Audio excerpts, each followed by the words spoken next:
It's Part 4, The Final Hurdle.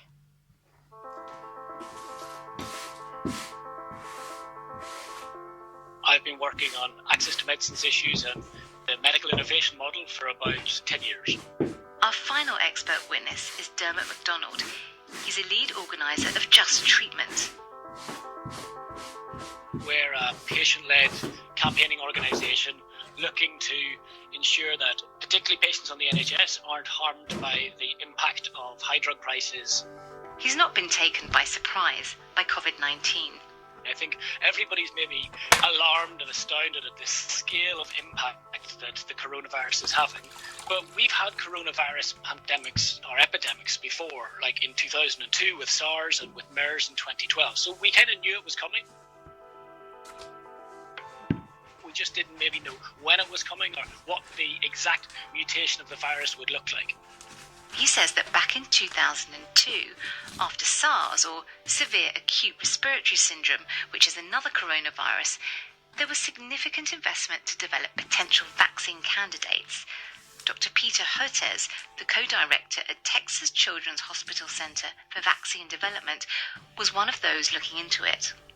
He gave evidence in US Congress earlier this month about coronavirus research.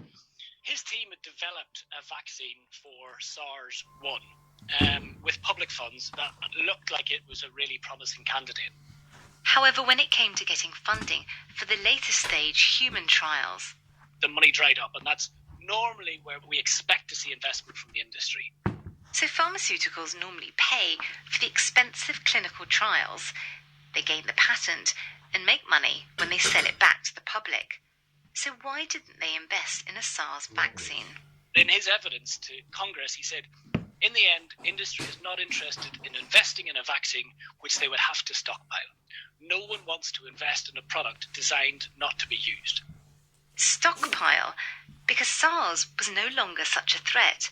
There'd been no reported cases after 2004, meaning there'd be no money to be made.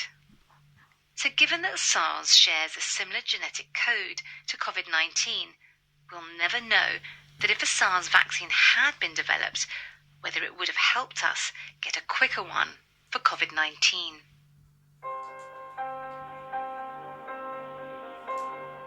And then Dermot McDonald says there's one final big hurdle. He says there's no guarantee that the vaccine that comes out at the end will be either affordable or available to everyone in the world who needs it. We also have to think about the time lag it will take for us to manufacture all of the vaccines that we need. And there are really only 4 big vaccine manufacturers left in the world, and they dominate the market.